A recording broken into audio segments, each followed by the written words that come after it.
Hello friends, I am Samir Khilani. Saraswati group of education ના online લેક્ચરમાં આપ સૌ વિદ્યાર્થીઓનું હાર્દિક સ્વાગત છે. વિદ્યાર્થી મિત્રો, આપણે ચેપ્ટર નંબર 2 જેનો આપણે એક લેક્ચર ભણી ગયા છીએ, જેની અંદર સંચાલનના સિદ્ધાંતો ની પ્રસ્તાવના વિશેની આપણે સમજૂતી મેળવી છે. તો હવે આ પ્રસ્તાવના વિશેની સમજૂતી મેળવી લીધા બાદ આપણે લેક્ચર નંબર 2 ની અંદર સંચાલનના સિદ્ધાંતો નો અર્થ અને સંચાલનના સિદ્ધાંતોનો ખ્યાલ વિશેની આપણે સમજૂતી મેળવીશું.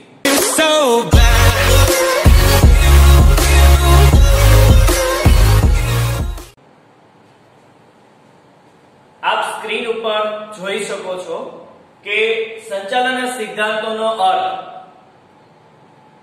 2 માર્કની અંદરમાં આ પ્રશ્ન આપને પૂછાઈ શકે છે કે સંચાલનના સિદ્ધાંતોનો અર્થ સમજાવો, અથવા 2 માર્કમાં પૂછાઈ શકે કે સંચાલનના સિદ્ધાંતોનો ખ્યાલ સમજાવો. તો પહેલા આપણે અર્થ વિશેની સમજૂતી મેળવીશું.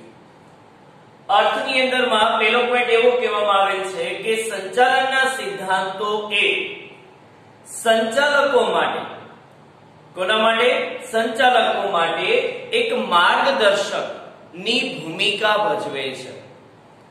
એટલે કે જ્યારે કોઈ સંચાલકોને કોઈ નીતિ વિષયક નિર્ણય લેવાના હોય ત્યારે એ નીતિ વિષયક નિર્ણય લેતી વખતે આ સિદ્ધાંતોનો અભ્યાસ કરી અને એ સિદ્ધાંતોને આધારે જો યોગ્ય નિર્ણય લે તો એ નિર્ણય સચોટ સાબિત થાય છે. એટલે કોઈ પણ નિર્ણય લેતા પહેલા સંચાલકે સંચાલનના સિદ્ધાંતોનો અભ્યાસ કરવો જરૂરી છે.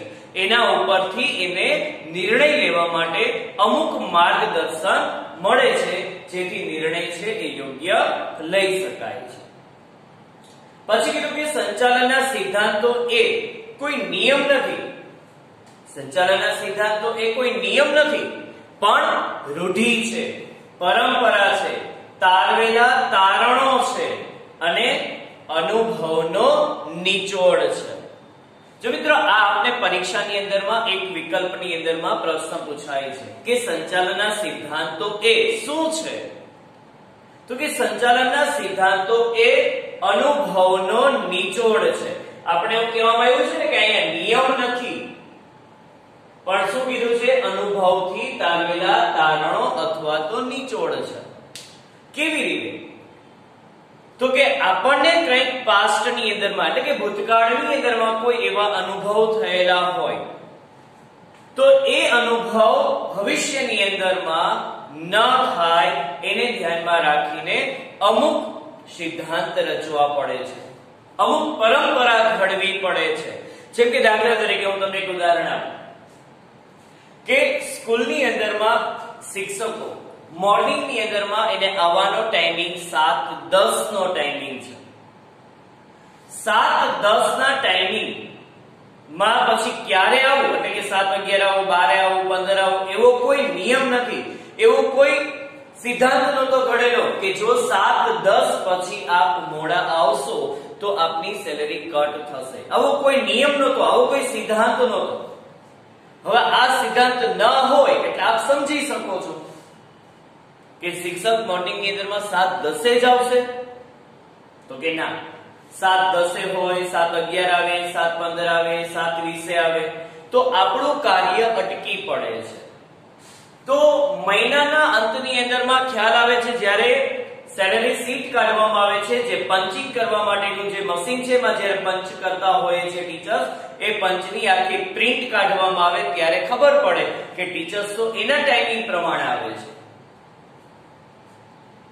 ત્યારે એક એવો નિયમ ઘડવો પડે, એવો એક સિદ્ધાંત ઘડવો પડે કે જો 7:10 પછીથી ટીચર્સ આવશે તો એની સેલેરીના 0.35% લેસ કરવામાં આવશે. જો આવો નિયમ ઘડી નાખો, હવે મહિનાના અંતમાં જ્યારે આપણે પંચની પ્રિન્ટ કાઢીએ ને ત્યારે જોઈએ બધા ટીચર્સ ટાઈમ ટુ ટાઈમ હશે. શું કામ? કારણ કે કોઈને પોતાની સેલેરી કટ થાય એ નથી ગમતું, એ નથી પોસાતું. તો આ એક નિયમ છે. જો અનુભવથી મોડા આવવાનો, હવે એ અનુભવ નેક્સ્ટ ટાઈમ નહીં થાય. શું કામ? કારણ કે બધા ટાઈમ ટુ ટાઈમ રેગ્યુલર આવી જશે. તો આ જ રીતે સિદ્ધાંતો છે પહેલેથી જ નથી ઘડવામાં આવતા, પણ પાસ્ટ ની અંદરમાં કોઈક એવા અનુભવો બન્યા હોય તો ફ્યુચર ની અંદરમાં પાછા એવા અનુભવ ન બને એ હેતુને ધ્યાનમાં રાખીને અમુક સિદ્ધાંત દાખલ કરવા પડે છે. તો આપણે એક વિકલ્પ એવો પણ પૂછાઈ શકે છે કે સંચાલનના સિદ્ધાંતો શું નથી? તો કે નિયમ નથી, ધારણા છે, રૂઢિ છે, પરંપરા છે, તારવેલા તારણો છે અને અનુભવનો નિચોડ છે. ત્રીજો પોઈન્ટ, સંચાલનના જુદા જુદા જે શાસ્ત્રીઓ છે, જે જુદી જુદી પરિસ્થિતિની અંદરમાં એને એક મેળવેલા એના તારણો આપેલા છે, એના અનુભવો આપેલા છે. જુદી જુદી પરિસ્થિતિ, મેં તમને પહેલા જ લેક્ચરની અંદરમાં તમને એવું કહ્યું હતું કે સંચાલનના સિદ્ધાંતો એ જડ નથી. જડ એટલે કે સ્થિર, એકવાર ઘડી લીધા પછી એ નિયમની અંદર કોઈ જ પ્રકારે કઈ ફેરફાર ન થાય એવું ના હોય, પણ સમય, સંજોગો અને પરિસ્થિતિ પ્રમાણે એમાં ફેરફાર કરતા રહેવા પડે. એમાં ફેરફાર તમે કરો એટલે સંચાલનના સિદ્ધાંતની અંદરમાં પણ ફેરફાર કરવા પડે. તો જે ભૂતકાળની અંદરમાં જે બધા સંચાલન શાસ્ત્રીઓ હતા, તત્વચિંતકો હતા, લેખકો હતા, મેં તમને પહેલા લેક્ચરની અંદર નામ આપ્યા હતા, અમુક આપણે નામ જોઈ લઈએ પાછા. Shri Henri Fayol, Peter F Drucker, Gilbreth, Chester Barnard, આ બધા જ વ્યક્તિઓએ સંચાલનના વિચારો આપેલા છે. એને જ્યારે વિચારો આપેલા હતા ત્યારે એ પરિસ્થિતિ પ્રમાણે આપેલા હતા. તો એના જ સિદ્ધાંતો, એના જ વિચારો અત્યારની પરિસ્થિતિમાં ચાલશે? તો કે ના મિત્ર, ન ચાલે. શું કામ? કારણ કે પરિસ્થિતિમાં ફેરફાર છે, સમયમાં ફેરફાર છે, સંજોગો બદલી ગયા છે, એટલે સિદ્ધાંતોમાં પણ ફેરફાર કરવા પડે. હા, સિદ્ધાંત એ જ હોય, પણ સિદ્ધાંતને કેમ અમલમાં મૂકવો ને એની મેથડ બધી જગ્યાએ અલગ અલગ હોય છે. કારણ કે બધાના વિચારો અલગ અલગ હોય અને બધી જ કંપનીની અંદરની પરિસ્થિતિઓ પણ અલગ અલગ હોય છે. તો જુદા જુદા સંચાલન શાસ્ત્રીઓએ જુદી જુદી પરિસ્થિતિની અંદરમાં એ મેળવેલા તારણો છે, એટલા જ માટે એ વ્યવહારુ સાબિત થયા છે. વ્યવહારુ એટલે અમલમાં મૂકી શકાય તેવા સાબિત થયા છે. અને એ જ પરિસ્થિતિની અંદરમાં એ જ સિદ્ધાંતને તમે અમલમાં મૂક્યા ને એટલે આપણને એમાંથી સચોટ પરિણામ પ્રાપ્ત થયું. કારણ કે આપણે રિઝલ્ટ જોઈતું હતું, આપણે પરિણામ જોઈતું હતું, એટલે તો આપણે સિદ્ધાંત દાખલ કર્યા હતા અને એ સિદ્ધાંત દાખલ કરવાથી આપણને ચોક્કસ પરિણામ મળી ગયા. મારે જે મેં તમને ઉદાહરણ આપ્યું હતું ટીચર્સ વાળું, લેટ કમિંગ વાળું, તો જો હવે ટીચર્સ ટાઈમ ટુ ટાઈમ આવી ગયા, મારે રિઝલ્ટ જોઈતું હતું શું? તો કે ટીચર 7 ને 10 સ્કૂલની અંદરમાં એન્ટ્રી થઈ જવી જોઈએ. તો એ નિયમ દાખલ કર્યો, તે સિદ્ધાંત દાખલ કર્યો, તો એ પરિસ્થિતિ પ્રમાણે આ પરિણામ મને પ્રાપ્ત થયા. એટલે જ સંચાલનના સિદ્ધાંતો એ આપણી એક સંચાલક પ્રક્રિયાનો જ એક ભાગ બની ગયો છે.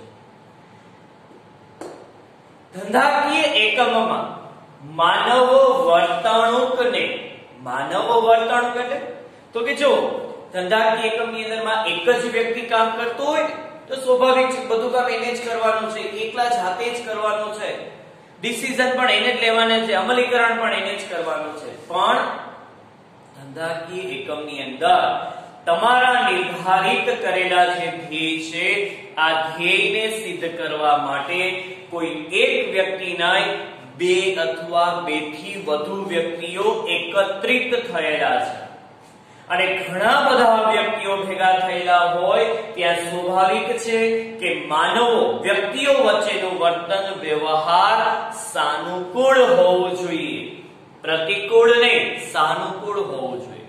સાનુકૂળ એટલે બધા જ કર્મચારીઓ એક સાથે મળીને કામ કરતા હોવા જોઈએ. તો જે સિદ્ધાંતો દાખલ કર્યા, શું કામ? તો કે માનવ વર્તનને સાનુકૂળ બનાવવા માટે. શું દાખલ કર્યું? તો કે અમુક નિયમો કે સિદ્ધાંતો કર્યા જેના પરિણામે ધ્યેય સિદ્ધિ સરળ બને. જો એક ઉદાહરણ તરીકે હું તમને કહું કે એક છે કાર્ય વિભાજનનો સિદ્ધાંત. કાર્ય વિભાજન એટલે શું મિત્રો? તો કે કાર્યની વહેંચણી કરવી. હવે મારી પાસે ઘણા બધા કાર્ય છે, ઘણી બધી પ્રવૃત્તિઓ છે, પણ એ પ્રવૃત્તિઓની વહેંચણી મારે ઘણા બધા વ્યક્તિઓ વચ્ચે કરવાની છે. જો એ ઘણા બધા વ્યક્તિઓ વચ્ચે પ્રવૃત્તિઓની વહેંચણી આડેધડ કરું, એટલે કે એની કોઈ લાયકાત, એની કોઈ આવડત, એની કોઈ શિક્ષણ, અનુભવ, આવું કાંઈ ચેક કરવા મને આવે, ઈચ્છા પડે એ રીતે હું કામની સોંપણી કરી દઉં, તો શું થાય તમને ખબર? અંદરોઅંદર કર્મચારીઓને મતભેદ થાય, ઝઘડા થાય, ઈર્ષા થાય, અદેખાય થાય. તો શું થાય? તો કે ધંધાકીય કમાઈ ઘર્ષણ ઊભું થાય, એક માનસિક ઘર્ષણ પેદા થાય, અને માનસિક ઘર્ષણ પેદા થવાને કારણે તમારા એકમની અંદરની સફળતા કરતા નિષ્ફળતા તરફ વધુ આપણે જઈએ છીએ. એટલા જ માટે વ્યક્તિઓ વચ્ચેના સંબંધોને સાનુકૂળ બનાવવા માટે અમુક નિયમો ઘડ્યા છે. આ સિદ્ધાંત મેં તમને કીધી રીતે સિદ્ધાંત ઘડ્યા. પરિણામે વ્યક્તિઓ વચ્ચે સાનુકૂળ સંબંધો સ્થાપિત થયા અને એકમના નિર્ધારિત કરેલા ધ્યેય સરળતાથી સિદ્ધ કરી શકાય. તો મિત્ર, આપણે આ અર્થ જોયો કે એમાં આપણે ઘણું બધું લખ્યું કે સંચાલન સિદ્ધાંત કોઈ નિયમ નથી, રૂઢિ છે, પરંપરા છે, આ બધું કીધું. પછી જુદી જુદી જે સંચાલન પરિસ્થિતિઓ છે એના મત પ્રમાણે શાસ્ત્રીઓ અલગ અલગ પરિસ્થિતિ પ્રમાણે પોતાના મંતવ્ય રજૂ કર્યા અને અમલમાં પણ મૂક્યા અને એનાથી પરિણામ પણ સિદ્ધ થયું. અને છેલ્લે આપણે આ બધા પોઈન્ટ ઉપરથી એક વ્યાખ્યા જેવું વાક્ય આપણે તારવ્યું કે માનવ ધંધાકીય એકમમાં માનવ વર્તનને સાનુકૂળ બનાવવા માટે જે નિયમો કે સિદ્ધાંતો દાખલ કરવા પડે કે જેના પરિણામે ધંધાના ધ્યેય સરળતાથી સિદ્ધ થઈ શકે છે. આ થયો એમનો અર્થ. હવે આપણે ભણવાનો છે 2 જ માર્કનો પ્રશ્ન છે કે સંચાલનના સિદ્ધાંતો જે છે એમનો તમારે ખ્યાલ લખવાનો છે. 2 માર્કની અંદરમાં આપણે અમુક પોઈન્ટ સામે દર્શાવ્યા છે. જોતા જઈએ આપણે. પહેલો પોઈન્ટ તમને એવું કીધો છે કે સંચાલનના સિદ્ધાંતો એ શું છે? તો પહેલા તો એવું આપણે સાબિત કરવાનું છે સંચાલન શું છે. આપણે ખ્યાલ છે કે સંચાલન શું છે? આપણે લાક્ષણિકતાની અંદરમાં આપણે લેસન નંબર 1 ની અંદરમાં આપણે શીખી ગયા છીએ. ન યાદ હોય તો આપણે ફરી પાછું રિપીટ કરી લઈએ કે સંચાલન શું છે? તો કે કળા છે અને સંચાલન એક વિજ્ઞાન છે. કળા અને વિજ્ઞાન બેનો સમન્વય છે. કેવી રીતે જોઈએ આપણે?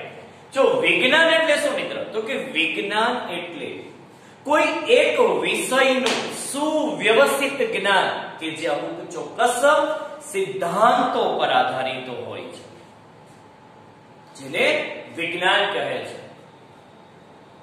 વિજ્ઞાન એટલે કે જ્યાંથી અટકે છે ત્યાંથી સંચાલન કળાની શરૂઆત થાય છે. આજે હું તમને એક ઉદાહરણ આપું. મારે સ્કૂલની અંદર મેં એક ટીચર તરીકેની જોબ કરવી છે, એક શિક્ષક તરીકેની નોકરી મારે મેળવવી છે. તો શિક્ષકની નોકરી એમને નથી મળતી. શિક્ષકની નોકરી માટે પહેલા તો એક ટીચર બનવા માટેની એક બીએડ અથવા પીટીસી ની ડિગ્રી મેળવવા જવી પડે છે. તો ત્યાં શું શીખવે છે અમને? તો કે ત્યાં અમને ક્લાસરૂમની અંદરના અમુક સિદ્ધાંતો શીખવે છે, ક્લાસરૂમ મેનેજમેન્ટ શીખવે છે, સ્ટડીની અમુક મેથોડોલોજી શીખવે છે. મેથોડોલોજીની સાથે સાથે જ્યારે સ્ટડી કરાવતાની સાથે કયા ઇક્વિપમેન્ટ તમારો ઉપયોગ કરવા એ શીખવે છે. વિદ્યાર્થીઓને તમારી તરફેણમાં કઈ રીતે કરવા, એને કેમ સમજાવવા, એ બધી મેથડ, એ બધા સિદ્ધાંતો શીખવે છે. તો અમે અહીંયા બીએડ અથવા ડિગ્રી લેવા માટે જઈએ છીએ ત્યારે અમે ત્યાં વિજ્ઞાન શીખ્યા. હવે ડિગ્રી તો હાથમાં આવી ગઈ. હવે તો કે એ ડિગ્રી મેળવી લીધા બાદ, એ શીખી લીધા બાદ, એના સિદ્ધાંતો શીખી લીધા બાદ હવે અમારે ક્લાસરૂમની અંદરમાં એ મેથડને એપ્લાય કરવાની છે. એપ્લાય કરવું એટલે કળા, અમલમાં મૂકવું એટલે કળા. એ અમલમાં મૂકવાની એક કળા, એક આવડત તમારી પાસે હોવી જોઈએ. તો જ્યાંથી વિજ્ઞાન અટકે છે ત્યાંથી કળાની શરૂઆત થાય છે. વિજ્ઞાન છે ને મિત્ર, આપણે કીધું વિજ્ઞાન હોય ને એટલે શું હોય ખબર? સિદ્ધાંતો હોય જ. કારણ કે કોઈ પણ જ્ઞાન સિદ્ધાંતથી જ રચાયેલું છે. કોઈ પણ જ્ઞાન હોય એ સિદ્ધાંતથી જ રચાયેલું છે. તો શુદ્ધ વિજ્ઞાનની માફક, શુદ્ધ વિજ્ઞાનની માફક સંચાલનના સિદ્ધાંતો જડ નથી. જો વિજ્ઞાનના અમુક સિદ્ધાંતો જડ છે મિત્ર, તો કેવી રીતે? તો કે સંચાલનની અંદરમાં પણ અમુક સિદ્ધાંતો જડ ના હોય. સંચાલન છે એ ગતિશીલ પ્રવૃત્તિ છે, એટલે એના સિદ્ધાંતો છે એ જડ ન જ હોઈ શકે. જો કેવી રીતે? જો અહીંયા તમને કીધું કે વિજ્ઞાન ના સિદ્ધાંતો જડ છે, આપણે સાબિત કરીએ. શું? આ એક મારી પાસે માર્કર છે. ઓકે, આ માર્કરને હું હાથમાંથી મૂકી દઉં તો માર્કર ક્યાં જશે? ઉપર કે નીચે? તો જો તમને ખ્યાલ જ છે, કારણ કે તમે ઘણા સમયથી તમે ભણતા હો છો. જો માર્કરને મૂકું છું એટલે માર્કર નીચેની સાઈડમાં જાય છે. શું કામ નીચેની સાઈડમાં ગઈ? શું કામ નીચે જ પડી? શું કામ ઉપર ન ગઈ? તો એનો એક વિજ્ઞાનનો એક સિદ્ધાંત છે, ગુરુત્વાકર્ષણ બળનો સિદ્ધાંત. એટલે કોઈ પણ પદાર્થ ઉપરથી નીચે જ જાય છે, કારણ કે ગુરુત્વાકર્ષણ કે ખેંચે છે. એ સિદ્ધાંત જડ છે. એ અહીંયા ઇન્ડિયામાં જોવો તો ભલે, વિદેશમાં જોવો તો ભલે, આખી દુનિયામાં જોવો તો ભલે, સેમ સિદ્ધાંત છે. જડ કહેવાય. હવે આમાં કશો જ ફેરફાર ના થાય. એટલે શુદ્ધ વિજ્ઞાનની જેમ કીધું છે, પણ સંચાલનના સિદ્ધાંતો જડ નથી. એટલે કે મેં મારી સંસ્થાની અંદરમાં મેં જે સંચાલનના સિદ્ધાંતો દાખલ કર્યા છે, મારું મેનેજમેન્ટ સફળ બનાવવા માટે જે અમુક સિદ્ધાંતો દાખલ કર્યા છે, એવું જરૂરી નથી મિત્રો કે બીજી શાળાની અંદરમાં પણ આ જ સિદ્ધાંતો હોય. જરૂરી નથી. અહીંયા પરિસ્થિતિ અલગ છે, અહીંયા પરિસ્થિતિ અલગ છે. તો પરિસ્થિતિ સંજોગ પ્રમાણે ફેરફાર કરવા પડે છે. સિદ્ધાંત જડ નથી, સમયાંતરેમાં ફેરફાર કરતા રહેવા પડે છે. એટલે કીધું કે સંચાલન સિદ્ધાંતો એ જડ નહીં પરંતુ પરિવર્તનશીલ છે. પછી કીધું કે સંચાલનના સિદ્ધાંતો એ કેના ઉપર આધારિત છે મિત્રો? તો કે માનવ વર્તણૂક પર આધારિત છે. તમારે કામ કોની પાસેથી કઢાવવાનું છે? મશીન પાસેથી? નાણા પાસેથી? નહીં, માણસ પાસેથી કઢાવવાનું. પંખો છે ને, પંખો એકદમ સ્વિચ ચાલુ કરો ને એટલે ચાલુ થાય, સ્વિચ બંધ કરો ને એટલે બંધ થાય. એ જડ જેવું છે. માણસ આમ નું કામ કરે. માણસ યંત્ર નથી. હા, યંત્ર છે પણ સજીવ યંત્ર છે, નિર્જીવ યંત્ર નથી. એની પાસેથી તમે સવારના માંડીને સાંજ સુધી કામ કરાવ્યા જ રાખો તો માણસ કામ ન કરી શકે. એ માણસ ઉપર ડિપેન્ડ કરે છે, માણસનો સ્વભાવ પર ડિપેન્ડ કરે છે. તો માણસની પસંદગી, રુચિ, ટેવ, બધી જ બાબતો, સ્વભાવ વિશેની માહિતી મેળવી અને પછી સમયાંતરે એની પાસેથી થોડા કામની અંદરમાં ચેન્જ કરતા રહી અને એની પાસેથી કામ કરાવતા રહેવું પડે. જો એક ઉદાહરણ સાથે બીજું તમને કહું, નાનું બાળક હોય, નાના બાળક પાસે તમે કામ કઢાવો, શું એની માંગ શું હોય છે? તો કે ચોકલેટ હોય. એક દી ચોકલેટ આપી, બીજે દિવસે આપી, ત્રીજે દિવસે આપી. એ બાળક ચોકલેટ થી પછી સંતોષાઈ જાય છે. રોજ તમે એને ચોકલેટ ની તમે તો એ રોજ કામ ન કરે. અમુક સમય તો એનું કામ છે એ ના પાડી દે, માર ન કર, માર ચોકલેટ નથી ખાવી. તો એ માનવ વર્તન ઉપર હવે તો કે એને શું જોઈએ છે ને એ હવે જોવાનું હોય. એ પ્રમાણે એની પાસેથી કામ કરે. કારણ કે માણસની જરૂરિયાત છે ને અમર્યાદિત છે. એક પૂરી થાય, બીજી ચાલુ થાય, બીજી પૂરી થાય, ત્રીજી ચાલુ થાય. તો એની જરૂરિયાત પ્રમાણે વસ્તુ એની માંગ પૂરી કરી અને એની પાસેથી આપણે કામ કઢાવવાનું હોય છે. એટલે કીધું કે માનવ વર્તન ઉપર આધારિત હોવાથી સંચાલનના સિદ્ધાંતોમાં સમયાંતરે ફેરફાર કરતા રહેવું પડે છે.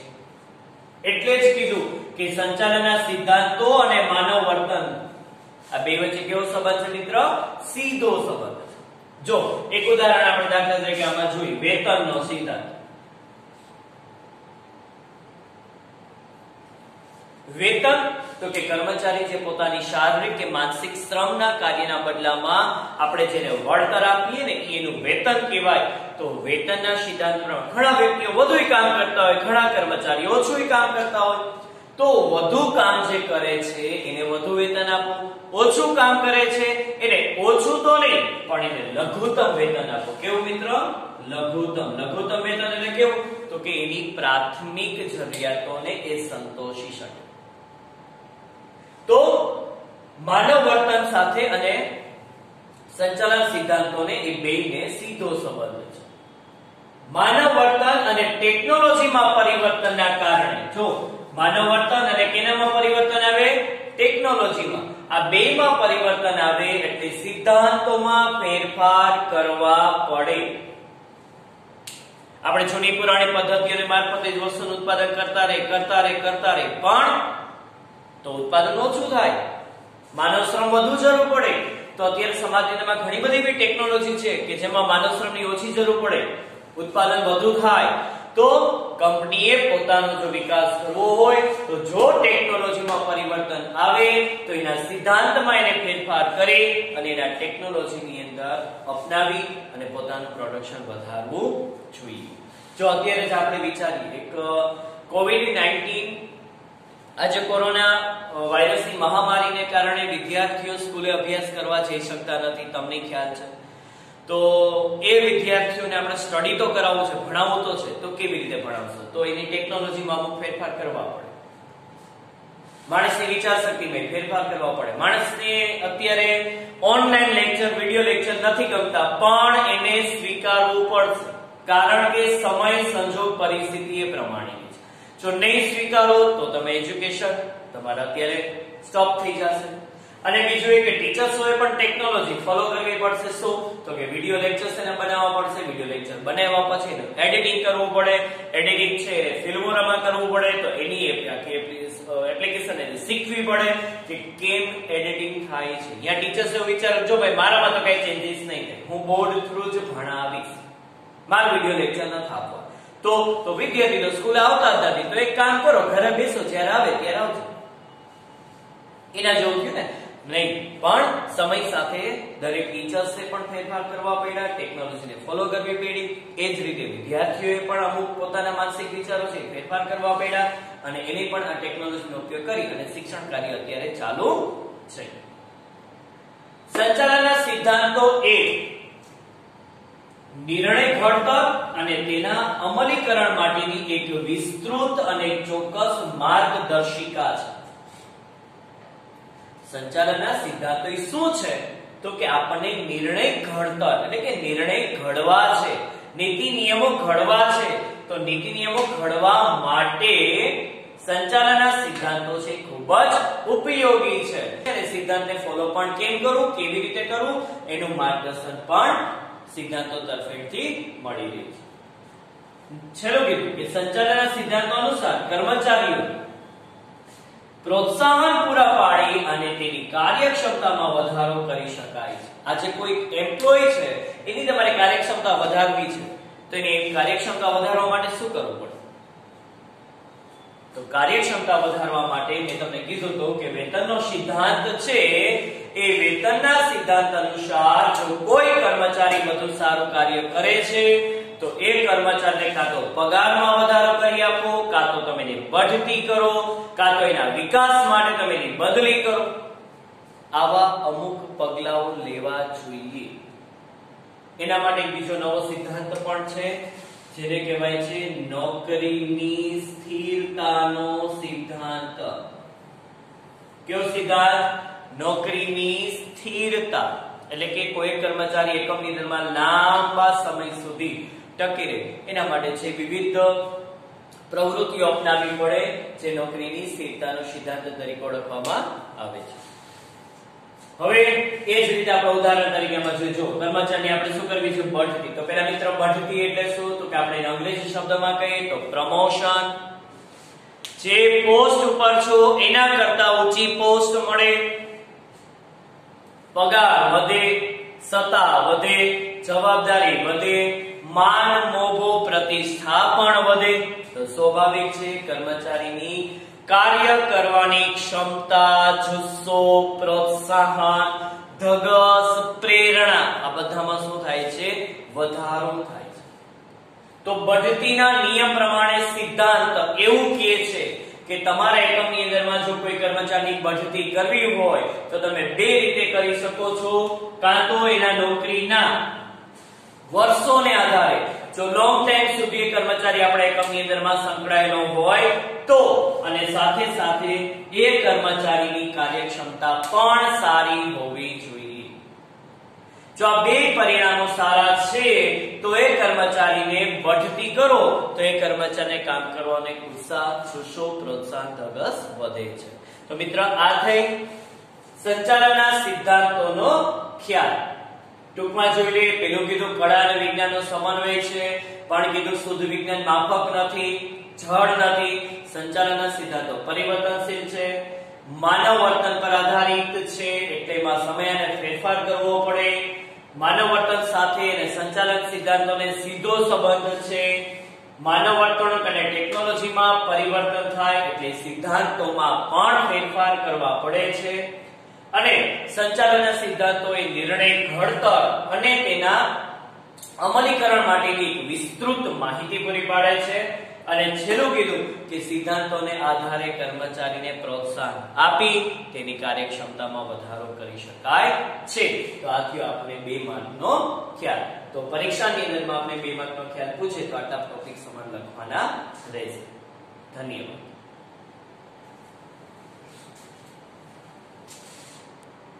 માર્ગદર્શન સંચાલનના સિદ્ધાંતોમાંથી